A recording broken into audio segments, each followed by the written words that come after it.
Hey guys, back at it again. Okay, so this time it's the crimes King committed in Season 1 of the Owl House. Now, I know King is from the Boiling Isles and not Connecticut, but since, that's where the portal connects to, is the closest jurisdiction that's not super corrupt, and King did cross over, however briefly, to Luce's world in Connecticut for a little bit. So yeah, that's what we'll be using, Connecticut law, yet again.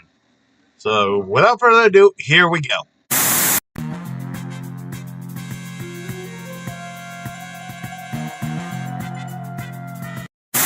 Okay, so right off the bat, King was involved in a conspiracy to steal his little Burger Queen crown back from Warden Wrath in the Conformatorium. So all the crimes committed by Luce in that conspiracy can also be charged to King and Ida. And we don't even know what Ida did, so I'm letting him off lightly. But for just what we've seen him and Luce do, he gets conspiracy to commit petty theft for the plot to steal back the crown, breaking and entering when he and Luce actually got into the Conformatorium, petty theft for actually stealing back the crown, assaulting an officer when Luce knocked out Warden Wrath, evading arrest when they fled on Ida's magic staff, assisting escape when Luce freed all the misunderstood kids trapped in the Conformatorium, assaulting an officer again when Luce and the kids jumped Warden Wrath, and attempted voluntary manslaughter when Luce launched several fireworks into his mouth that was on fire.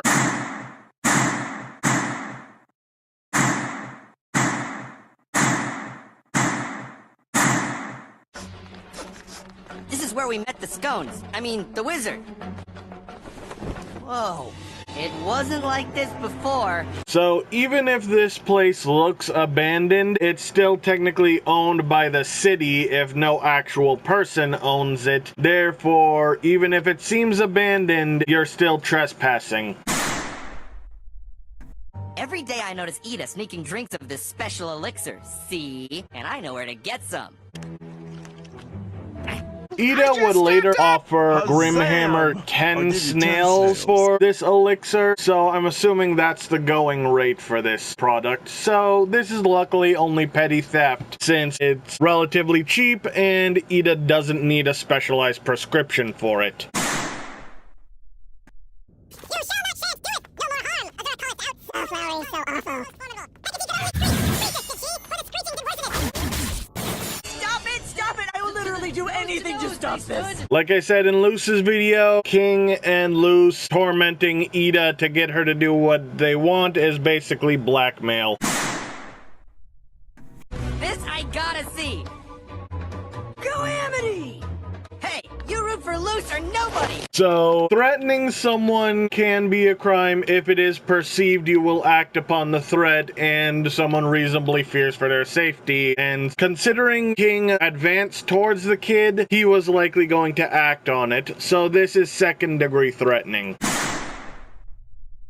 You're coming with me. I need an extra pair of eyes looking out for pickpockets. And an extra pair of hands in case I want a pickpocket. Pickpocket! Despite the fact they both cheer that they're going to be pickpocketing, we never directly see this, so just like any crimes Ida might have committed in the Conformatorium, I have no evidence, therefore I cannot charge him.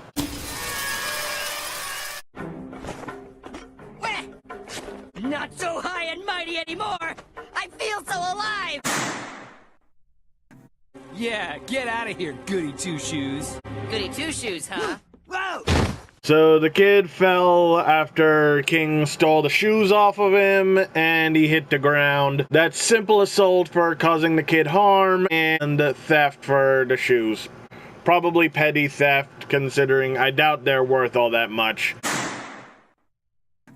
Under my command, you could learn how to do some real damage.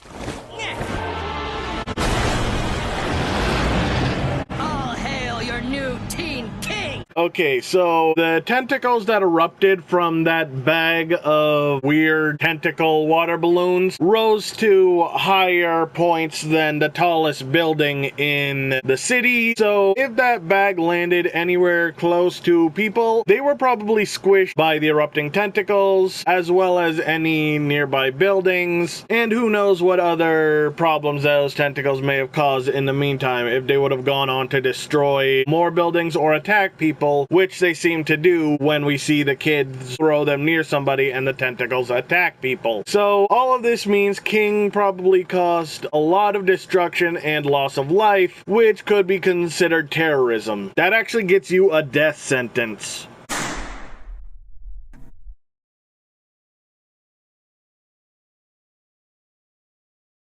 These changes to their faces can probably be fixed with someone else's magic, but this is brutally and unnaturally changing someone's faces that is not reversible by natural means. So this is pretty much mutilation. 3 charges of it.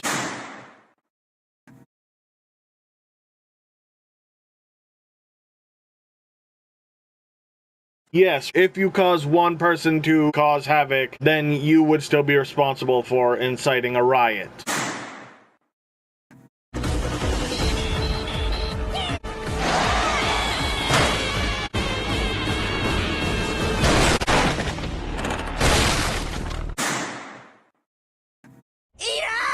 That monster took my throne! I want you to go over there and blow him up! Kaboom! Kaboom! King, we have to go. 5 more minutes, please! King! Aw, man. He was about to straight up strangle that child. Attempted assault on a minor. Huh? Ah! Owl beast! Stay back! Did you just listen to me?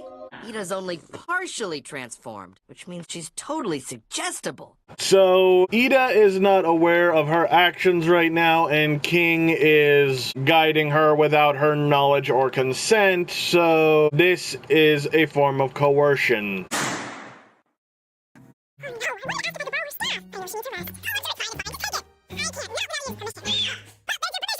I already explained it in the loose crime video. Taking someone's staff is basically akin to stealing a vehicle. Grand Theft Auto.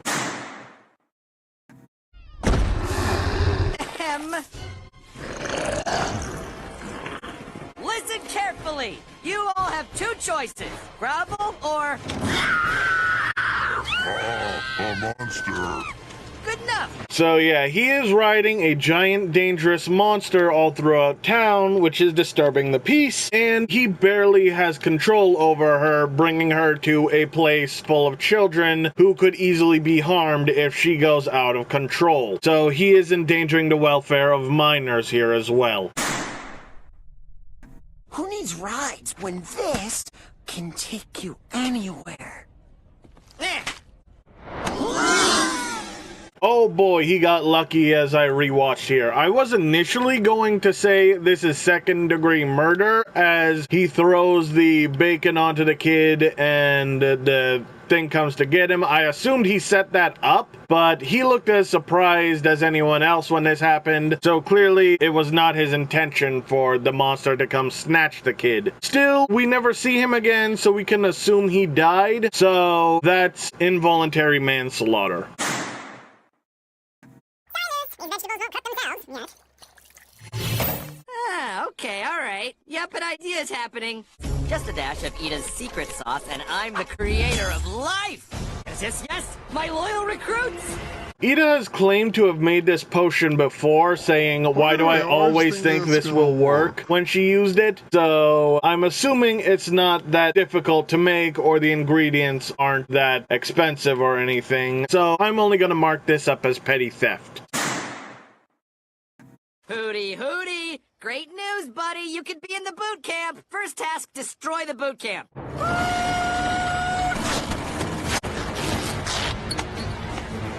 This day shall live in infamy. So the vegetables clearly displayed a level of sentience, and although the toys don't show this same level of sentience, they still have emotions and intelligence to react shape to up, King's you're in my insults boot and camp orders before eventually turning on him. So I'm assuming they're sentient as well, and he just had Hootie murder them all. Murder in the second degree times 4. Dream on! King? Boop! Why are you in my bag? You're a free ride to the best buffet in town! Yeah. The trash cans here are filled with half-eaten gold! King has not been given permission to be on the premises, so him being here with no one's knowledge or permission, that is trespassing. What if I were to tell you that there was a way to make all those problems disappear? Behold! Holy bones!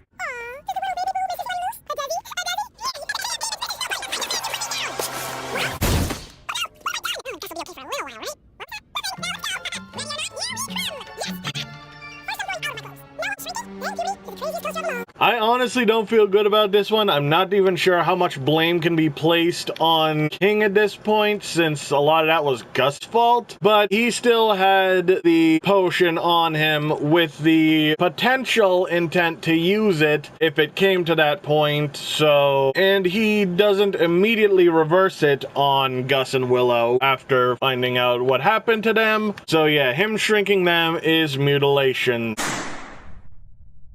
And just like at the beginning of this video, King is on the hook for all of the conspiracies Luce commits from this point on. The conspiracy to assist Ida in escaping, trespassing by walking on the grass, 8 accounts of assaulting an officer, another account of trespassing, coercion on both Emperor Bellows and Kikimora, and attempted regicide when Luce almost gouged out Bellows' brain.